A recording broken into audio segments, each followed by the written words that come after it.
ছাৰবাইদেউসকল চৰকাৰী কৰ্মচাৰী আৰু পেঞ্চনাৰসকলৰ দৰমহা বৃদ্ধি পেঞ্চন বৃদ্ধি গ্ৰেড পে বৃদ্ধি কৰাকে লৈ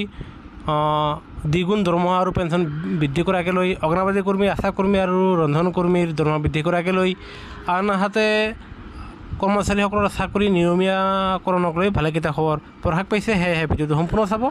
আনহাতে নতুনকৈ অহা ছাৰবাইদেউসকললৈ এটি অনুৰোধ, কৰ্মচাৰী পেঞ্চনাৰসকলৰ প্ৰতিটো শেহতীয়া খবৰসকল তৈয়াৰ পাবলৈ আমাৰ চেনেলটো ছাবস্ক্ৰাইব কৰিবলৈ নাপাহৰিব। সেয়েহে আমি আপোনালোকৰ সময়ৰ প্ৰতি লক্ষ্য ৰাখি আমি প্ৰথম খবৰটো ক'বলৈ ওলাইছোঁ। এয়া আপোনালোকৰ স্ক্ৰীণত চাব।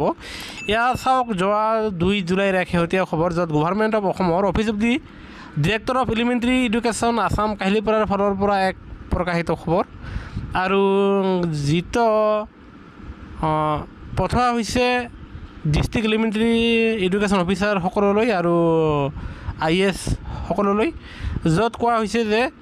যিসকল কৰ্মচাৰী বিশেষকৈ শিক্ষক কৰ্মচাৰীসকলে অৱসৰ গ্ৰহণ কৰিছে, সেই অৱসৰ গ্ৰহণ কৰা শিক্ষক কৰ্মচাৰীসকলৰ লিষ্টসমূহ ডাটাসমূহ বিচৰা হৈছে, কিয়নো তেওঁলোকক চৰকাৰে ভৰিষ্ঠ শিক্ষক সন্মান আৰু এই ভৰিষ্ঠ শিক্ষক সন্মান দিব বিচাৰিছে আৰু তাৰ বাবে অৱসৰ গ্ৰহণ কৰা জীয়াই থকা শিক্ষক কৰ্মচাৰীসকলৰ লিষ্টসমূহ অচিৰেই বিভাগীয় কৰ্তৃপক্ষৰ পৰা বিচাৰিছে। এইখিনিতে এটা আমি বিগ ব্ৰেকিং নিউজ লাভ কৰিলোঁ। সেয়া হ'ল, ভিডিঅ' প্ৰস্তুত কৰি থকা সময়তে আমি এই খবৰটো লাভ কৰিলোঁ যে নিম্ন স্নাতক শিক্ষকৰ বাবে সুখবৰ, গ্ৰেড পে হিচাপে লাভ কৰিব 8,700 টকাকৈ। সপ্তম দৰমহা আয়োগে নিৰ্ধাৰণ কৰিছিল এই গ্ৰেড পে। তৎসত্ত্বেও ৰাজ্য চৰকাৰে আদায় দিয়া নাছিল গ্ৰেড পে। গুৱাহাটী উচ্চ ন্যায়ালয়ত দ্বাৰস্থ হৈছিল শিক্ষক সমাজ আৰু দীঘলীয়া শুনানিৰ অন্তত গুৱাহাটী উচ্চ ন্যায়ালয়ে ৰায়দান দিছে, য'ত নিম্ন স্নাতক শিক্ষকক 8,700 টকাকৈ গ্ৰেড পে দিবলৈ কোৱা হৈছে। আৰু এই বাতৰিটোৰ যি অফিচিয়েল আমি যদিহে খবৰ লাভ কৰোঁ, এই বাতৰিটো কিমান দূৰ সঁচা কিমান দূৰ মিছা পৰৱৰ্তী আমি আপোনালোকক আমাৰ ভিডিঅ'ৰ জৰিয়তে জনাম। সদ্যহতে আমি লাভ কৰাত আমি এই খবৰটো আপোনালোকৰ মাজত লৈ আহিছোঁ। এতিয়া আমি আপোনালোকক আন এক শেহতীয়া খবৰ দিবলৈ ওলাইছোঁ। সেয়া হ'ল, এতিয়াৰ পৰা কৰ্মচাৰীসকলে 30 লাখ টকালৈকে আপোনালোকে আপোন ঘৰৰ সুবিধা ল'ব পাৰিব। আৰু বিশেষকৈ যিসকল কৰ্মচাৰীয়ে ইতিমধ্যে আপোনালোকে 15 লাখ টকা লৈ থৈছে আৰু তথাপিও আপোনালোকে আৰু 15 লাখ টকাৰ আপোন ঘৰৰ অধীনত আপোনালোকে ল'ব পাৰিব। আৰু লগতে আপোনাৰ নেশ্যনেল হেল্থ মিছনৰ কৰ্মচাৰীসকল, সমগ্ৰ শিক্ষা অসমৰ অধীনৰ কৰ্মচাৰীসকল, আছাম পাৱাৰ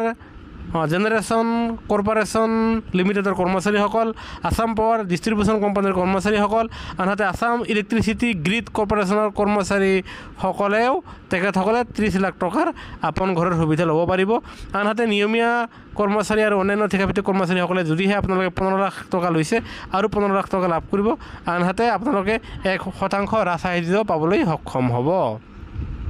এতিয়া আমি ঠিক আপোনালোকক আন এক শেহতীয়া খবৰ দিবলৈ ওলাইছোঁ। সেয়া হ'ল, কৰ্মচাৰীসকলে তেখেতসকলে টেক্সৰ সুবিধা পাবলৈ সক্ষম হ'ব আৰু এই টেক্সৰ সুবিধা বিশেষকৈ লাভ কৰিব আপোনাৰ যিসকল কৰ্মচাৰীসকলে NPSৰ পৰা তেওঁলোকে UPSৰ অধীনত শ্বিফ্ট হৈছে। যদিহে আপোনালোকে UPS পেঞ্চন ব্যৱস্থা আদৰি লয়, তেনেহ'লে আপোনালোকে আপোনাৰ NPSৰ দৰে যি টেক্সৰ সুবিধা সেয়া UPSৰ অধীনতে পাবলৈ সক্ষম হ'ব বুলি এই মিনিষ্ট্ৰী অফ ফাইনেন্স বিভাগৰ যোৱা 4 জুলাইৰ এক বিশেষ শেহতীয়া খবৰ। এতিয়া আন এক শেহতীয়া খবৰ দিবলৈ ওলাইছোঁ। সেয়া হ'ল, চাকৰি নিয়মীয়াকৰণৰ দাবী মধ্যাহ্ন ভোজন সহায়িকা সন্থাৰ হয়। আৰু সেই গতিকে সংবাদমেল পাতি সভানেত্ৰী খাদিজা খাতুনে দাবী কৰে যে মধ্যাহ্ন ভোজনৰ সহায়িকাসকলৰ চাকৰি নিয়মীয়া কৰিব লাগে। আৰু লগতে সভানেত্ৰীগৰাকীয়ে কয় যে মধ্যাহ্ন ভোজনৰ ৰান্ধনী সহায়িকাসকলৰ মাহিলী মজুৰি বৃদ্ধি কৰিবলৈ দাবী কৰে আৰু যিটো পৰিমাণ বৰ্তমানৰ 1500 টকাৰ পৰিৱৰ্তে 9,600 টকালৈ বৃদ্ধি কৰিব লাগে। ৰান্ধনী সহায়িকাসকলৰ পেঞ্চন মেডিকেল সুবিধা প্ৰদান কৰিবলৈ দাবী কৰে সভানেত্ৰীগৰাকীয়ে। আনহাতে বিদ্যালয়সমূহৰ মধ্যাহ্ন ভোজনৰ দায়িত্ব NGOসমূহক প্ৰদান কৰাৰ বিৰোধিতা কৰে তেওঁ। খাদিজা খাতুনে কয় যে মধ্যাহ্ন ভোজনৰ দায়িত্ব NGOক দিয়াৰ ফলত ৰান্ধনী সহায়িকাসকলৰ কাম নোহোৱা হৈ যাব আৰু তেওঁলোক এক প্ৰকাৰ সমস্যাৰ সন্মুখীন হৈ পৰিব। সেয়েহে অহা 10 দিনৰ ভিতৰত মুখ্যমন্ত্ৰী ডক্টৰ হিমন্ত বিশ্ব শৰ্মাক ৰান্ধনী আৰু সহায়িকাসকলৰ সমস্যাসমূহ সমাধানৰ বাবে আহ্বান জনাইছে আৰু আশা কৰা গৈছে যে আপোনালোকে অক্টোবৰ মাহৰ পৰা আপোনালোকৰ দৰমহাসমূহ বৃদ্ধি পাব।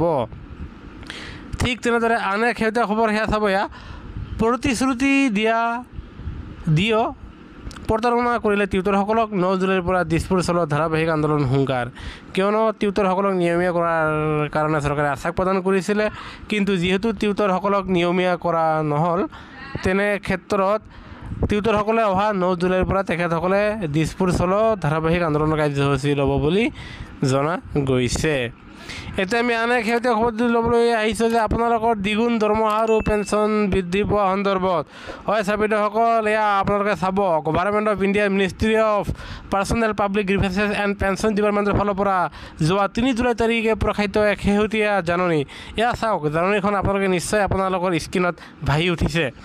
আৰু যিটো এয়া পঠাইছে to the chief secretary all state government আৰু লগতে অল ছেক্ৰেটাৰী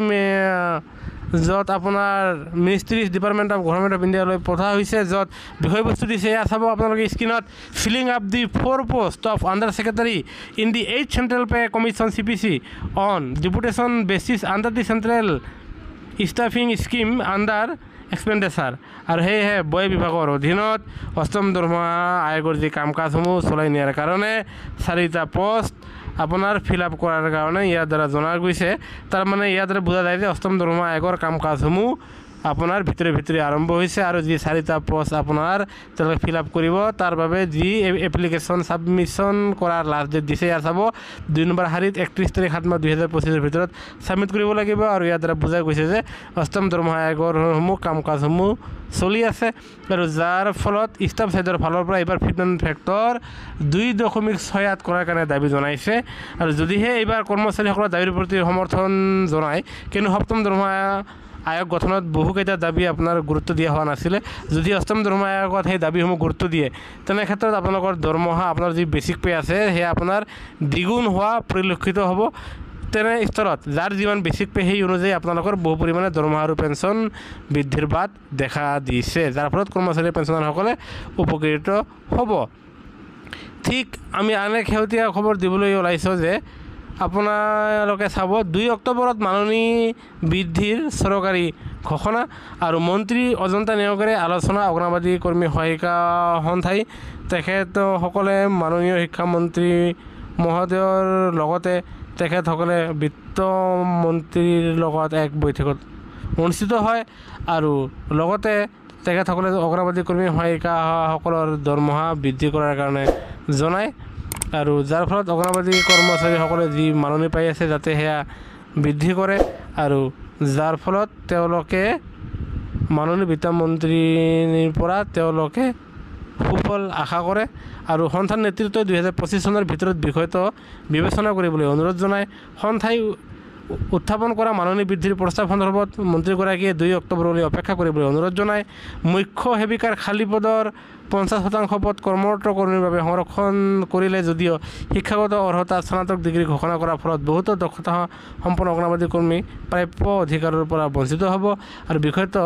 উপস্থাপন কৰি কৰ্মৰত কৰ্মীৰ ক্ষেত্ৰত স্নাতক ডিগ্ৰীৰ শিক্ষাগত অৰ্হতা চৰ্ত বাতিল কৰাৰ দাবী জনাই ৰাজ্যিক নেতৃত্বই আৰু মন্ত্ৰীগৰাকীয়ে কেন্দ্ৰীয় চৰকাৰৰ মহিলা আৰু শিশু উন্নয়ন মন্ত্ৰালয়ৰ সৈতে আলোচনা কৰি বিষয়টো বিবেচনা কৰাৰ আশ্বাস দিছে এতিয়া আমি আন এক শেহতীয়া খবৰ দিবলৈ ওলাইছোঁ সেয়া হ'ল অপ্ৰাদেশিকৃত শিক্ষক কৰ্মচাৰী সংস্থা অক্টোবৰৰ ভিতৰত প্ৰাদেশিকৰণ কৰাৰ দাবী সেয়েহে যিসমূহ স্কুল এতিয়াও প্ৰাদেশিকৰণ কৰা হোৱা নাই সেয়া আপোনাৰ অক্টোবৰৰ ভিতৰত প্ৰাদেশিকৰণ কৰাৰ কাৰণে দাবী জনাইছে আৰু এয়া এক বিশেষ যি খবৰ প্ৰকাশ পাইছে আমি তাৰে পৰা আপোনালোকৰ মাজত পোনে পোনে তুলি ধৰিছোঁ আৰু এতিয়াৰ পৰা অসম চৰকাৰৰ অধীনৰ চৰকাৰী কৰ্মচাৰীসকলে তেওঁলোকে আপোনাৰ কেন্দ্ৰীয় যি হাৰত কেন্দ্ৰীয় CGHS হাৰত